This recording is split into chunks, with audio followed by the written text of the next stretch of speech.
My name is Anya, and this is Walter. We are coming to you from Weazel News headquarters in Los Llanos. The mayor candidates for this year's election has stood before the government, and the candidates have spoken. We are now seeing 5 members who are ready to take the stand come election day. That's right, only 5. The sixth candidate, the current mayor, Gerald, he is pulled out of the election. And we here at Weazel News have the exclusive scoop on why, and we'll show that to you right now. What caused you to pull out of the election and to make the decision to retire?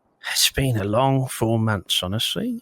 It's a lot of drain being the mayor. I don't think any of these new candidates really realise how much stress and work it is. It's unfortunate that there's people out there who don't appreciate the things that I've done for them, which ultimately, for example, the holster thing, I can't even wear a holster. So, I mean, if that's not proof that I did that for the people of the city, I don't know what is.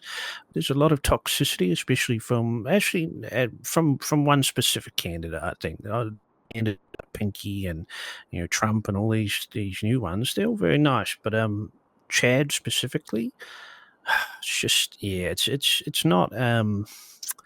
not really something I want. Like if you had a cancer in your life, you'd kind of just want to cut it out, get it removed, and then just try and live your life your best you can. That's basically Chad in a nutshell. I mean, multiple gangs come down to my business with 2-handers and hold up me and my workers, all under the direction of Chad. I think I'd like my freedom back. I'd like to be able to, interact with my workers and have fun with my friends. And I'd like to be able to go back to doing that. And when you're the mayor, obviously, you can't do that kind of thing. You can't. You got to be professional. You got to do all this stuff. And I want to be able to go back and just have fun. I think what people need to realize is that Chad is a gang member. Chad is in a syndicated gang. He is a criminal. If you want a criminal running the city, let alone a gang member, I mean, think about all the other organizations, motorcycle clubs, whatever you want to call them. Think about voting for someone who is in a rival gang and is now going to be in charge of the city. That is insane to me. The fact that he can even run is just mind-boggling. So, as someone with the experience of mayor, what do you want the future mayor or the next upcoming mayor to achieve? What do you feel that they should achieve? I mean, look, reality is I hope they have fun with it. It should be something that's fun and enjoyable, not something that's a miserable experience and a toxic environment.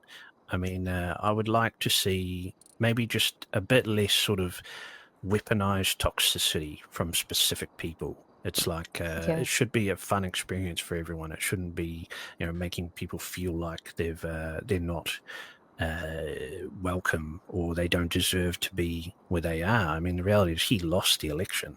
I am the current mayor, and if I did run again, I should have every bloody right to run again. The people voted, 267 of them. And do you think that part of that responsibility comes on the governor when they accepted him as an official candidate?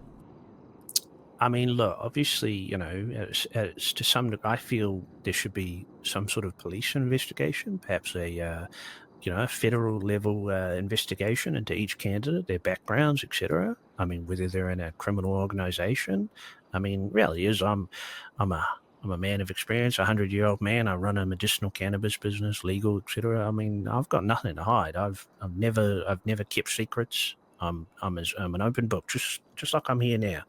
But I mean, it would be concerning if come election day we have a syndicated gang member running the city. It would genuinely be a failure of democracy, I think, to let someone get to that position in the position that he's in currently. And just touching on the candidates, what if you're leaning more towards Trump there, what do you think about his gun reform? His right to bear arms for everyone in the city. What do you think of that? Do you think that would he'd be looking at revising W14, weapon brandishing, something like that? What do you think on that? I'm not sure. I mean, again, as I said, they sort of all threw out trigger words, things that people hear and go, oh, I like that. But That's me. He didn't really say anything. Like gun reform, if anything, what does he mean? Does he mean he wants to make it easier to get a gun, harder to get a gun? He really hasn't said this is what I mean. I did sit there listening to them, and I was just definitely interested to hear what, but they just kind of brushed over it. And it's again like maybe it's something for the debates. But I mean, for example, if he gets in and he wants to make guns, I don't know what that means in terms of gun reform. Like if he wants to, because realistically, right now, guns are as reformed as they could be. You can wear a holster legally if you have a firearms license and whatnot. You can, what more does he want? Does he want you to be able to fucking have two-handers on your back and walk around with shotguns or whatever? I don't know. It would be. I'm looking forward to see, but. Well, with your retirement coming up, will you still be focusing on that submersible excavation that you were speaking to us about? Yes. Actually, I'm glad you asked. The Orang Madang, it was a boat. 43 souls lost their lives on this boat. They were found adrift in the ocean. When the boat was entered, there was 43 dead people on board, all with contorted faces. Now, I'm not implying there was some sort of supernatural aspect. Perhaps that's the case. But they tried to tow the boat back to the port down by the docks, and it sunk off the coast. And we know where it is. We have located it with sonar. Currently, I am seeking funding to get a tugboat and some submersibles, and we're going to go down there and figure out what happened.